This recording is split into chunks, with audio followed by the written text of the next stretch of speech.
Ambati Silks, Kanchipuram Saree Store, now in Vijayawada. Exclusive Pattu Sarees, Salwas and Lehengas.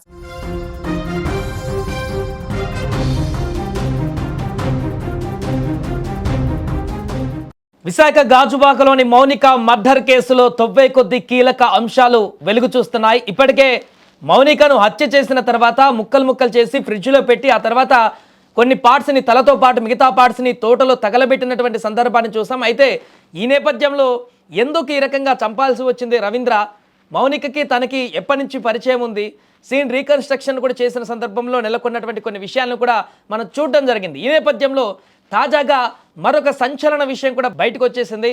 మౌనికకి పెళ్లి చేసుకోవడం interest లేదనేటువంటి విషయం ఇప్పుడు తాజాగా ఒక సమాచారం బయటికి రావడం జరిగింది. గతంలో చాలాసార్లు కూడా తన తండ్రి పెళ్లి చేసుకోమని ఎంత మొరాయించినా కూడా ఎంత చెప్పినా కూడా అంటే రవీంద్రతో రిలేషన్షిప్ కంటే ముందు నుంచి కూడా అందుకే రవీంద్రను పెళ్లి చేసుకోలేదు అనేటువంటి చర్చ కూడా కొనసాగుతుంది. మేబీ మౌనికకి పెళ్లి మీద ఇంట్రెస్ట్ లేని కారణంగానే రవీంద్రతో పెళ్లి చేసుకోవడానికి ఒప్పుకోకుండా ఆ తర్వాత రవీంద్ర వేరే అమ్మాయితో పెళ్లి చేసుకున్నాడా, లేకుంటే మరి పెళ్ళైన తర్వాత కూడా రవీంద్రని మరలా మౌనిక తనతో పాటు ఎందుకు ట్రావెల్ చేసింది, ఇలా రకరకాల ప్రశ్నలు ఉత్పన్నమవుతున్నాయి. దీనికి సంబంధించి మనం మాట్లాడితే మనతో పాటు మా ప్రతినిధి లక్ష్మి ఎక్కడైతే రవీంద్ర అపార్ట్మెంట్ ఇష్యూ జరిగిందో అక్కడి నుంచి లైవ్లో సిద్ధంగా ఉన్నారు. లక్ష్మి, ఏంటి మరొక కొత్త అంశం తెరపైకి వచ్చింది? మౌనికకి సంథింగ్ తనకేదో పెళ్లి ఇంట్రెస్ట్ లేదని రకరకాలుగా తన తండ్రి కూడా ఏదో సైకాలజిస్ట్ దగ్గర కూడా తీసుకుపోయినట్టుగా తెలుస్తుంది. అప్డేట్స్ ఏంటి? సాయి 100% చెప్పొచ్చు.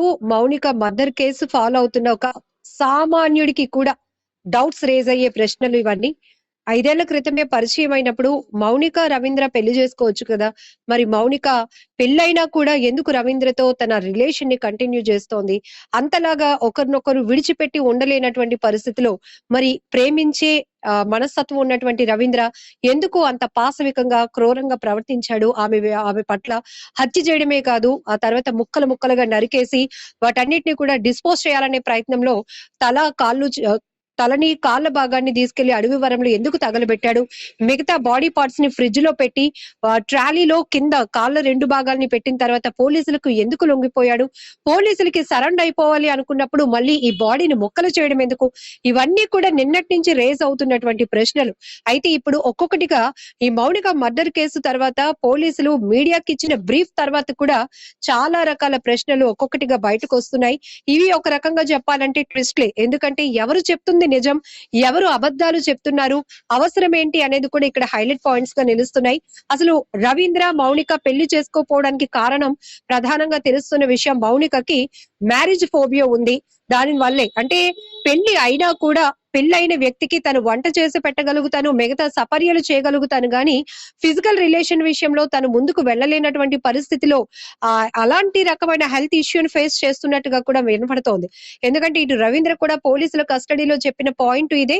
మరొక వైపు ఈ రోజు సుమన్ టీవీని అప్రోచ్ అయ్యి మౌనిక ఏదైతే ఈవెంట్స్ చేస్తూ ఉంటుందో ఆ ఈవెంట్ లో కలిగినటువంటి పరిచయాల ద్వారా ఏర్పడిన ఫ్రెండ్స్ ఎవరైతే ఉన్నారో వాళ్ళు కూడా కొన్ని వాస్తవాలు సుమన్ టీవీ ద్వారా సొసైటీకి తెలియజెప్పే ప్రయత్నం చేస్తున్నారు.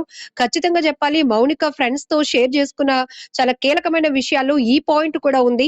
సో ఇప్పటికి 31 సంవత్సరాలు వచ్చినా కూడా మౌనిక ఎందుకు పెళ్లి చేసుకోలేదు? 5 ఏళ్ల క్రితం నుంచి రవీంద్రతో ట్రావెల్ అవుతోంది. మౌనిక వ్యక్తిగత విషయాలు ఏవి కూడా ఫ్రెండ్స్ తో చెప్పుకోవడానికి ఇష్టం లేదు, కానీ ఈ రిలేషన్ మాత్రం చాలా గుట్టుగా కొనసాగించాలనుకుంది. కానీ ఈ వ్యక్తి ప్రేమ పెళ్లి అని చెప్పేసి ప్రపోజల్ పెట్టాడు, రిలేషన్ కంటిన్యూ చేస్తున్నాడు. పెళ్ళైన తర్వాత కూడా నిన్న ఆదివారం కూడా ఆమెను ఇంటికి పిలిపించుకొని హత్య చేసి ముక్కలు చేసిన తర్వాత మేమైనా మౌనిక గురించి మాకు తెలిసిన విషయాలు ఖచ్చితంగా చెప్పాలి అనే విషయంలోనే సుమన్ టీవీని అప్రోచ్ అవుతున్నామని చెప్తున్నారు. అందులో కీలకమైన పాయింట్ ఏంటంటే మౌనిక తండ్రి కూడా మౌనికకు పెళ్లి చేయాలనే ఉద్దేశంతో అనేక సంబంధాలు తీసుకొస్తున్నా ఆమె ఎందుకు ఇష్టం చూపించటం లేదు. ఈ నేపథ్యంలోనే ఆయన మానసిక వైద్య నిపుణుల దగ్గర కూడా ఆమెను తీసుకువెళ్లారని, తనకి ఆ డాక్టర్ గారు హెడ్ కి సంబంధించి టెస్టులు చేయడానికి ఇవన్నీ పెట్టారని, దాంతో పాటు నువ్వెందుకు పెళ్లి చేసుకోవాలనుకోవట్లేదు అని క్వశ్చన్ అడిగారు అనే విషయం కూడా మౌనిక తన ఫ్రెండ్స్ కి షేర్ చేసుకున్న విషయాలు. సో దీంతో పాటు వీళ్ళు కూడా కొంత కన్విన్స్ చేసే ప్రయత్నం చేశారు. అసలు మగవాళ్ళతో రిలేషన్ ఎలా ఉంటుందక్క, వాళ్ళతో కలవడం కరెక్టేనా, ఎందుకో ఎక్కడెక్కడో తిరిగి వస్తూ ఉంటారు కదా, వాళ్ళతో ఫిజికల్ గా మూవ్ అవ్వాలంటే నాకు ఒక రకమైన ఇబ్బంది, అందుకే నాకు మగవాళ్ళంటే ఇష్టం ఉండదు, పెళ్లికి దూరంగా ఉండడానికి కారణాలు కూడా కూడా ఇవే అంటూ కొంతమంది క్లోజ్ గా దాంతో మూవ్ అయిన వాళ్ళతో చెప్పుకునే ప్రయత్నం చేసింది మౌనిక. దాంతో పాటు అప్పుడు వాళ్ళ నుంచి ఆన్సర్, నువ్వు ఎవరైనా ప్రేమిస్తే ఆ ఇంపార్టెన్స్ తెలుస్తోంది, ఒక మనిషి తోడు మరొకరికి కంపల్సరీగా అవసరం. ఈ అమ్మాయి పేరు మౌనిక, పోలిశెట్టి మౌనిక, తాటిచెట్లపాలెం సంజీవయ్య కాలనీలో ఉంటున్నారు. అయితే ఈమె పంజాబ్ నేషనల్ బ్యాంక్ లో ఒక మంచి పొజిషన్ లో కాంట్రాక్ట్ బేస్ లో పనిచేస్తుంది. నా కూతురు బాగా సంపాదిస్తుంది, ఆమెకు డబ్బులు అవసరం ఏముంది, ఈవెంట్లు కూడా చేస్తుంది కాబట్టి డబ్బులు అవసరం ఏముంది, రవీంద్ర కేవలం పోలీసుల కస్టడీలో కట్టుకథలు అల్లాడు అంటూ మౌనిక తండ్రి చెప్పాడు, మౌనిక తరపు బంధువులు చెప్పారు. కానీ మొదటి నుంచి చెప్తున్నది ఏంటంటే మౌనిక ఇంటర్ మాత్రమే చదివింది, పంజాబ్ నేషనల్ బ్యాంక్ లో కాంట్రాక్ట్ బేస్ లో ఆఫీసు సబార్డినేట్ గా పనిచేస్తుంది. అంటే క్లాస్ 4 ఉద్యోగం అంటే ఏ రేంజ్ లో ఉంటుందో మనం అర్థం లక్ష్మి, ఇంకొకటి చేసుకోవచ్చు. ప్రధానంగా రవీంద్ర ఇంట్లో రవీంద్ర ఒక్కడే కాదు, తన భార్య పుట్టింటికి వెళ్ళిన తర్వాత రవీంద్రతో పాటు ఇంకొక వ్యక్తి కూడా ఉంటున్నాడు, బ్యాచిలర్ లాగా ఇద్దరు కలిసి ఉంటున్నారు అనేటువంటి వార్త ఒకటి బయటకు వస్తుంది. నిజమైన ఇంట్లో రవీంద్ర ఒక్కడే కాకుండా ఇంకెవరైనా కలిసి ఉంటున్నారా? అతను ఏమైపోయాడు? ఒక్కసారిగా పక్కింట్లో ఒక వ్యక్తి, రోజు తమ కళ్ళెదుటే కనిపించే వ్యక్తి, నేవీలో ఒక మంచి పొజిషన్ లో ఉన్నటువంటి వ్యక్తి ఒక అమ్మాయిని ఇంట్లోనే, అది కూడా మా పక్కింట్లోనే అత్యంత క్రూరంగా చంపేశాడు అనే షాక్ లో మొత్తం కీర్తి ఎన్క్లేవ్ లో ఉన్న ఫ్లాట్ ఓనర్స్ అందరూ కూడా ఉన్నారు. నిన్న ఫ్లాట్ ఓనర్స్ తో కూడా మనం మాట్లాడించినప్పుడు వారందరూ చెప్పారు, అసలు మేమే నమ్మలేకపోతున్నాం, ఇలా వస్తాడు అలా వెళ్తూ ఉంటాడు. వాళ్ళ వైఫ్ కూడా ఇక్కడ ఈ రెంట్ కి 1 year నుంచి రవీంద్ర ఉంటున్నా కూడా వాళ్ళ వైఫ్ కేవలం 1 month మాత్రమే ఉన్నారు అని చెప్పారు. అయితే ఇప్పుడు మీరు అడిగిన క్వశ్చన్ కి కూడా సుమన్ టీవీ అసలు వాస్తవాలు తెలియజెప్పే ప్రయత్నం నిన్నటి నుంచి చేస్తోంది. మొన్న క్రైమ్ జరిగిన తర్వాత నుంచి మినిట్ టు మినిట్ అప్డేట్ ఇస్తున్నాం. ఈ రోజు కూడా కీర్తి ఎన్క్లేవ్ ఏదైతే ఇప్పుడు రవీంద్ర ఉంటున్నటువంటి అపార్ట్మెంట్ కి వచ్చున్నాం, పూర్తిగా నిర్మానుష్యంగా ఉంది. ఎవరైనా బయటికి రావాలంటే భయపడుతున్నారు. ఈవెన్ పక్కింటి ఫ్లాట్ కాలింగ్ బెల్ కొడితే వాళ్ళు కూడా ఎవరు వచ్చేసారు అని ఒక భయంతో డోర్ ఓపెన్ చేశారు. వాళ్ళతో మాట్లాడించే ప్రయత్నం చేశాను నేను. చేసినప్పుడు వాళ్ళు చెప్తున్నారు, రవీంద్ర ఒక్కడే కాదండి, రవీంద్రతో పాటు అప్పుడప్పుడు వాళ్ళ బ్రదర్ వస్తాడు, రెగ్యులర్ గా ఒక అతను బట్టతల ఉన్నటువంటి ఒక అతను ఉంటాడు, అది కూడా రవీంద్ర వాళ్ళ ఫ్రెండ్, ఫ్రీక్వెంట్ గా ఉంటాడు. రవీంద్రనైనా ఇంకా చూడడం తక్కువ గాని ఆ అబ్బాయిని ఎక్కువగానే మేము చూస్తూ ఉంటాం, తలుపులు లోపల వేసుకొని ఉంటూ ఉంటాడు అని కూడా వాళ్ళు చెప్తున్నారు. సో మరి ఆదివారం రోజు ఈ రవీంద్రతో ఉంటున్నటువంటి ఈ ఫ్రెండ్ ఎవరైతే ఉన్నాడో ఆ రోజు అతను లేడా, లేకపోతే ఈ ముందు ఈ ఏదైతే పథకం ప్రకారమే మౌనికను అడ్డు తొలగించుకోవాలి, ఆమె డబ్బుల కోసం తీవ్రంగా వేధిస్తూ ఉంటుంటే ఆ వేధింపులు తట్టుకోలేక ఇటు మానసికంగా కూడా ఇబ్బంది పడుతున్నటువంటి రవీంద్ర ఆమెను ఉద్దేశపూర్వకంగానే అడ్డు తొలగించుకోవడానికి ప్రయత్నిస్తే ఈ వ్యవహారాలు గాని, ఈ ముందు నుంచి ఈ మౌనికకి రవీంద్రకి జరుగుతున్నటువంటి ఈ ఘర్షణ వాతావరణం గురించి రవీంద్ర ఫ్రెండ్ కు తెలుసా? ఒకవేళ రవీంద్ర ఇంటికి ఈ అమ్మాయి వచ్చి వెళ్తూ ఉంటుందన్న విషయం కూడా రవీంద్ర ఫ్రెండ్ కి తెలుసా? ఈ విషయాలు కూడా ఇప్పుడు మనకి అనేక రకాల అనుమానాలను రేపుతున్నాయని చెప్పాలి. సో ఇప్పుడు మనం ఇక్కడ ఉన్నటువంటి చాలా మంది ఫ్లాట్ ఓనర్స్ లేడీసే ఉంటారు, ఎందుకంటే జెంట్స్ ఆల్రెడీ డ్యూటీలకు వెళ్ళిపోతుంటారు. కానీ ఏం జరిగిందో చెప్పండి అని అడిగినప్పుడు, మేడం మేము కెమెరా ముందుకు వచ్చి చెప్పలేం, కానీ మీరేదో ఇన్వెస్టిగేషన్ అంటున్నారు, మీరు కూడా వార్తలు నిజం చెప్పే ప్రయత్నం చేస్తున్నారు కాబట్టి మీకు చెప్తున్నాం. అతనికి 3 bikes ఉంటాయి, చాలా ఎక్స్పాన్సివ్ బైక్స్, అవి కూడా ఈ అతనికి కేటాయించినటువంటి పార్కింగ్ లో ఉంటాయి, కానీ ఇప్పుడు లేవు. అంటే ఇదంతా ప్లాన్డ్ గానే జరిగిందా? బైక్స్ అవి ఏవయ్యాయి? ఒకవేళ పోలీసులు ఇన్వెస్టిగేషన్ లో భాగంగానే బైక్స్ కూడా అతనుకున్న 3 బైక్లను కూడా తీసుకెళ్లారా అనే విషయం కూడా ఇక్కడ ఒక డౌట్ రైజ్ అవుతోంది. ఇక్కడ ఇంకొకటి అండి, మరి మాకు వచ్చిన సందేహాల్లో 1 year నుంచి ఈ వ్యక్తిని మీరు చూస్తున్నారు, ఉంటున్నాడు అన్నప్పుడు జిమ్ కి వెళ్ళినప్పుడు గానీ, బయటికి ఆఫీస్ నుంచి వస్తున్నప్పుడు గానీ, ఏదైనా సరుకులు కొనుగోలు చేయడానికి వెళ్ళి వస్తున్నప్పుడు చూస్తున్నారు కదా, మరి వాళ్ళ వైఫ్ ని మీరు ఎప్పుడైనా చూసారంటే, ఓ ఎస్ చూసాం, కానీ 1 month మాత్రమే ఆమె ఇక్కడ ఉన్నారు. ఆమెకి విపరీతమైన, అంటే గర్భవతి కాబట్టి ప్రెగ్నెంట్ లో వామిటింగ్ సెన్సేషన్ ఆవిడకి ఎక్కువగా ఉండటం వల్ల చాలా ఇబ్బంది పడేది. ఎక్కువగా ఆవిడ వామిటింగ్ కి ట్రై చేస్తున్న ఆ సౌండ్స్ కూడా మేము వినేవాళ్ళం. అంతకు మించి వాళ్ళ ఇంటి నుంచి మాకు ఎలాంటి సమాచారం లేదు. ఆమె కూడా తన భర్త రవీంద్ర బయటికి డ్యూటీకి వెళ్తున్నప్పుడు కూడా బాయ్ కూడా హ్యాపీగానే చెప్పేది. మరి ప్రెగ్నెంట్ గా ఉన్నావు కదా, ఎవరైనా మేడ్ ని పెట్టుకోవచ్చు కదా పనికి అన్నప్పుడు కూడా, మా హస్బెండే ఇంట్లో పనులన్నీ చేసేస్తాడండి, నాకు ఏ హెల్ప్ అవసరం లేదు, మా ఇంటికి పని మనిషి కూడా అవసరం లేదు అనేది ఆమె చెప్పినటువంటి మాట. ఉన్న నెల రోజుల పాటు మాత్రం ఇరుగు పొరుగు వాళ్ళతో ఆమె బాగానే ఉండేది అని చెప్తున్నారు. మరి ఈ ఇద్దరి విషయం ఆమెకి తెలిసి ఉండొచ్చా అంటే, ఒకవేళ తెలిస్తే ఏ భార్య కూడా సహించదు కదండీ! కానీ ఇద్దరు బాగానే ఉన్నట్టు అనిపిస్తున్నారు. ఎందుకంటే డ్యూటీకి వెళ్ళినప్పుడు కూడా చక్కగా అతనికి బాయ్ చెప్పేది, స్మైలీగా చాలా నీట్ గానే ఉండేది. ఇదంతా కూడా ఆమె డెలివరీకి వెళ్ళిపోయిన తర్వాత ఈ మౌనిక అనే అమ్మాయి వస్తూ వెళ్తూ ఉండటం అనేది అంటే ఆలోచించాల్సిన విషయం. ఎందుకంటే డిసెంబర్ 31 కూడా మేము నైట్ ముగ్గులు వేస్తూ ఉంటే 1 ప్రాంతం అప్పుడు ఒక అమ్మాయి హ్యాండ్ బ్యాగ్ తగిలించుకొని రవీంద్ర ఫ్లాట్ కు వచ్చింది. మరి ఆ అమ్మాయి ఈ అమ్మాయి అన్నదైతే మేము చెప్పలేం. కానీ అర్ధరాత్రి 1 ఇంట్లో భార్య లేని సమయంలో ఒక వ్యక్తి ఫ్లాట్ కి ఎవరు వస్తారు? ఎంతో క్లోజ్ ఉండి ఎంతో రిలేషన్ ఉన్న వాళ్ళే వస్తారు కదా. మేబీ అది మౌనిక కూడా అయ్యుండొచ్చు అనేది కూడా ఇక్కడ ఫ్లాట్ ఓనర్స్ కొంతమంది రేస్ చేస్తున్నటువంటి డౌట్స్ సాయి. రైట్ లక్ష్మి, ఇంకోటి ఫైనల్ గా రవీంద్రతో పాటుగా ఒకవేళ ఇంకొక పర్సన్ ఉన్నాడో లేదో తెలియదు, కానీ చనిపోయిన తర్వాత అతని తమ్ముడు వచ్చి కిటికీలో నుంచి లోపలికి గొల్లెం తీసేటువంటి ప్రయత్నం చేసినట్టుగా తెలుస్తుంది. అతనికి ముందే ఎలా తెలిసింది? రవీంద్రనే చెప్పాడా, లేకుంటే పోలీసుల ద్వారా ఇన్ఫర్మేషన్ వారికి వెళ్ళిందా? ఆ తర్వాత వీళ్ళు ఏమైపోయారు? 100% ఇక్కడ చెప్పుకోవాలి, సీన్ రీక్రియేషన్ అనేది మండే జరగలేదు. సండే ఏదైతే ఈ నేరం జరిగిన రాత్రి 1 కూడా మళ్ళీ ఈ నిందితుడిని ఎవరైతే రవీంద్ర ఉన్నారో తనని ఈ ఫ్లాట్ కి రప్పించి ఏం జరిగిందో తెలుసుకునే ప్రయత్నం కూడా జరిగింది. పోలీసులు ఇన్వెస్టిగేషన్ కూడా కొనసాగింది.